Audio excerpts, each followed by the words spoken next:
If you notice that no man takes care of you, no man provides for you, ask you, are you okay? Do you need something?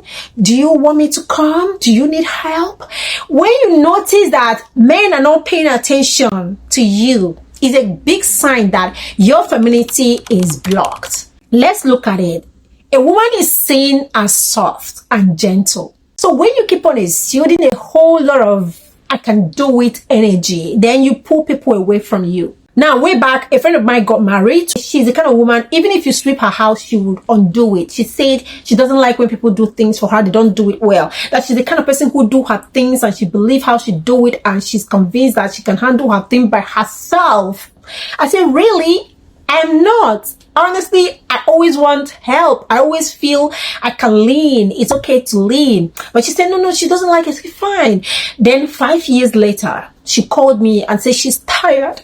Look at her husband. Every time this one will sit there in the sitting room not doing anything. That she's the only one who do this, who do that. He will not help. I said, oh, but do you remember what we talked about some years back?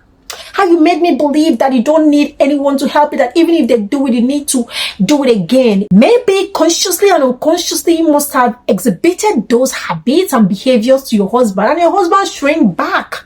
Because what actually happens is that if you exhibit masculine energy, your partner naturally starts exhibiting feminine traits. If you start exhibiting feminine energy, you place them in their own masculine energy. You inspire them to be in control, to protect you, to provide for you. And how do you do that? By how you handle things, what you say, how you say it. You know, it's not just about what we do. It's always about how we do it. How are you doing yours? Oh, girl, come on. I want to be the woman who will get a call and say, do you need something? Do you want me to buy something for you? Or, you get some surprises. That's how I know that. I'm actually radiating my feminine power, and it's beautiful. It is beautiful. Number 2 is if you notice that your libido is low. Now let's talk about this, because this is the aspect we always shy away from. Libidos are natural. These are healthy experience.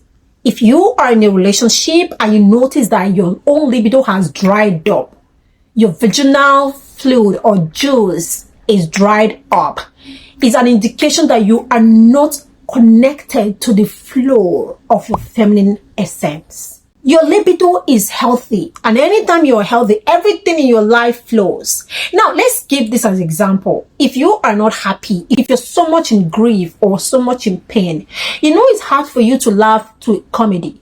It's hard. If you are not healthy, if something is wrong with you, you're not going to express your essence because something is blocking it. Something got it blocked, and you need to unblock it by how you think and how you connect to yourself. How you cure everything and how you heal everything still boils down to you. So anytime you feel that you are dried up, it simply has something to do with how you feel.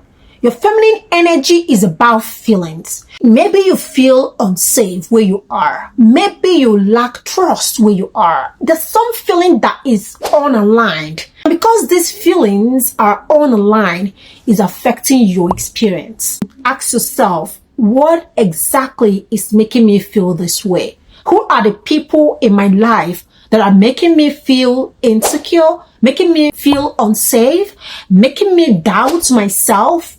What are they saying to me? How are they saying it to me? Do I need to remove myself from this place to feel alive again? One thing I know about self-asking question is that every time I process a thought or a question, the answers might not come to me today, tomorrow, next day. It will come to me in a month's time, in a week's time, sometimes in hours, in days. It depends on how your body or your intuition has processed the answer.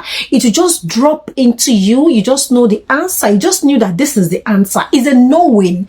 And that knowing comes with conviction. Don't settle. When you settle, you are living in your wounded femininity, because you are scared that if you say something or do something, you are going to offend someone. And this is when I tell people, activate your dark feminine energy. Dark feminine energy is a topic I talked about in my previous video. You can watch it here, and that could guide you on how you can activate your dark feminine energy and use that strength, the power, to solve that problem, because you need to be alive, because you need to live. Here is for living. Your life is your own. No one owns your life. No one is going to die your death. No matter what anyone tells you, nobody ever loves you more than you love yourself. And this is why when you are protecting yourself, when you are guiding yourself, you have to be selfish about that. It's your job to nurture you. It's your job to pay attention to you.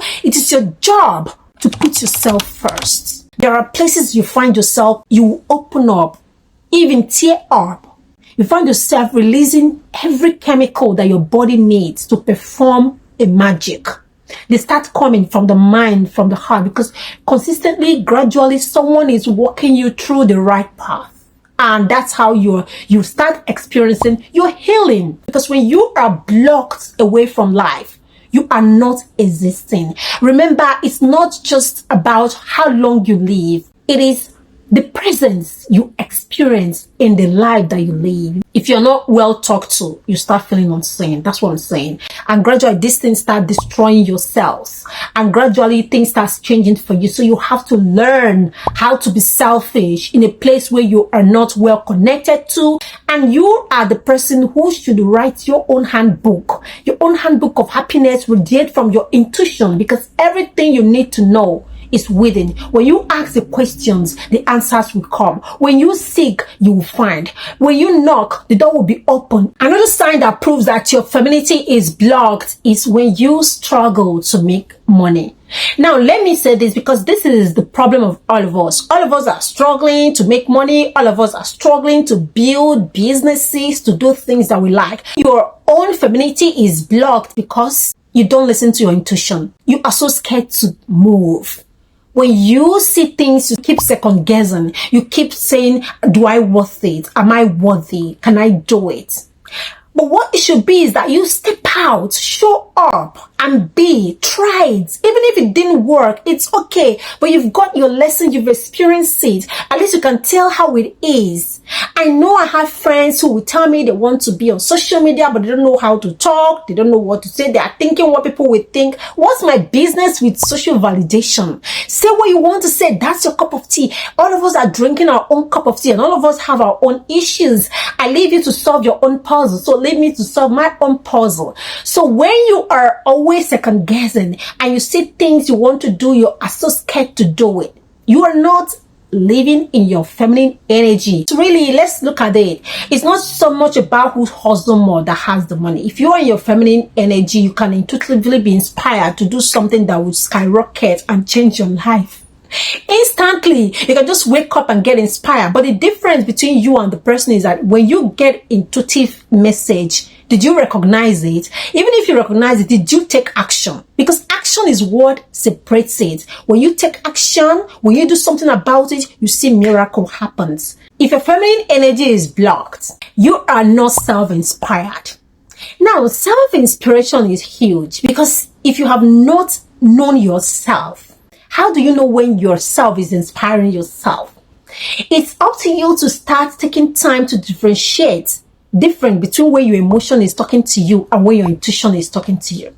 It is because you spend time to yourself that you start noticing, oh, when my intuition talks to me, I always feel expansive. But when my emotion speaks to me, I always feel aggressive. You have to start paying attention to this little tiny shift that goes within you.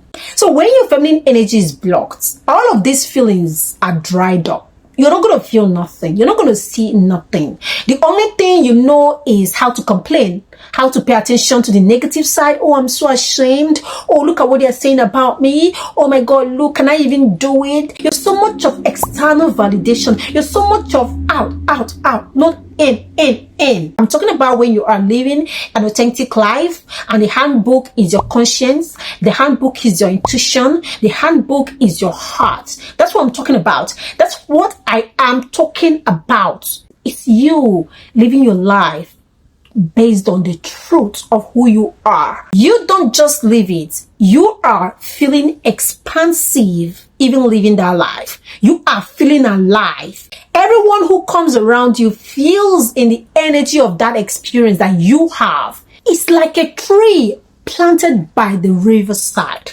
It has no season. It brings forth fruits year in, year out, because the roots is rooted down to the source, and the source is limitless. So this simple little act is how you pay attention to know if your feminine energy is blocked. And how you would know is how people respond to you and how you respond to things. This would be a guideline and a roadmap that would help you change and reconnect to that goddess, to that princess you, to that part of you that makes things happen to you even in your silence, that make things happen to you even with zero effort.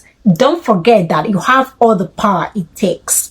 Forget what they told you about who you are. You are divine, you are holy, and you are one with God. You are one with the source. There's no separation. Anything that brings in separation is fear, but you are love.